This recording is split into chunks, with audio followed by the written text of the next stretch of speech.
আমার নাম সুরেশ। বয়স 14 থেকে 15। আমি আজকে যাচ্ছি নানির বাড়িতে। প্রায় অনেক বছর হলো যাওয়া হয় না। বাবা মা বলল তুই আগে যা। তার জন্য আমি রাত্রে করে বেরিয়ে পড়ছি। চায়ের দোকানে কোথাও মানুষ নেই। পুরা শহরটাই মনে হচ্ছে অন্ধকার। তো আমি সেখানে একা একাই চলে যেতে শুরু করলাম। আর আমার নানির বাসা হচ্ছে রূপনগর। তো আজকে সেখানেই যাচ্ছি। অনেক ঘাট পেরিয়ে আসলাম, কোনো নৌকা দেখলাম না। যাই দেখি শেষ ঘাটে কোনো নৌকা আছে কিনা। যদি থাকে তাহলে আজকে যাব, না গেলে তো আবার নানি বকন দিবে।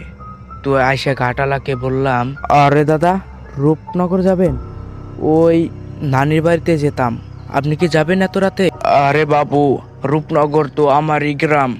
আর ওই গ্রামে যাব না কেন? আর আমাদের তো কাজ করে খেতে হবে। তাহলে চলেন, আপনারও ভালো হইলো আমারও ভালো হইলো। আমি নানির বাড়িতে যাবো, আপনি আপনার বাসায়। আচ্ছা, চল দুজনেই একসাথে কথা বলতে বলতে যাব। চলোই তাহলে। দুজনে বেরিয়ে বললাম।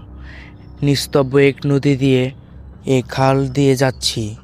চারিপাশে কোনো নৌকা ছিল না। তেমন সময়ও কোনো নৌকা দেখলাম না। তো একা একাই যেতে শুরু করলাম। যাওয়ার পর সে লোক আলাকা বলল, আরে বাবা, তোমার নানার নাম কি? তাই তো জানা হলো না। একটু যদি বলতা তাহলে ভালো হতো। আরে, আমার নানার নাম হচ্ছে রমেশ। আপনি কি চিনবেন? রমেশ আমার নানার নাম। আপনি আশা করি মনে হচ্ছে চিনবেন না। চলেন দেখি। আমাকে লোকালা নামিয়ে দিল। আর আমি এখন হেঁটে হেঁটে যাচ্ছি। হেঁটে হেঁটে যাচ্ছি, চারিপাশে কোনো রিক্সা বা কোনো প্রকার ভ্যান দেখতে পাচ্ছি না। কি করার এখন, হেঁটে যেতে হবে। তো আমি অনেক বাড়ি টাড়ি পেরিয়ে যাচ্ছি। অনেক বছর ধরে তো আসি না, তার কারণে কিছু চিনতে পারতেছি না। হঠাৎ আমার সামনে, বাড়ির সামনে আমার কিছু দেখতে পেলাম না। কোনো প্রকার কিছু না দেখে আমি এগোতে শুরু করলাম একাই। দেখি সামনে কিছু দেখা যায় কিনা। সামনে আসার সাথে সাথে আমার মামাকে দেখতে পেলাম। মামাকে বললাম, আরে মামা, তুমি এখানে দাঁড়িয়ে রয়েছো কেন? আর আমি যে আসবো, তুমি কি এটা জানতে যে এখানে দাঁড়িয়ে রয়েছো তুমি? আরে, জানবো না কেন, তুই আসবি।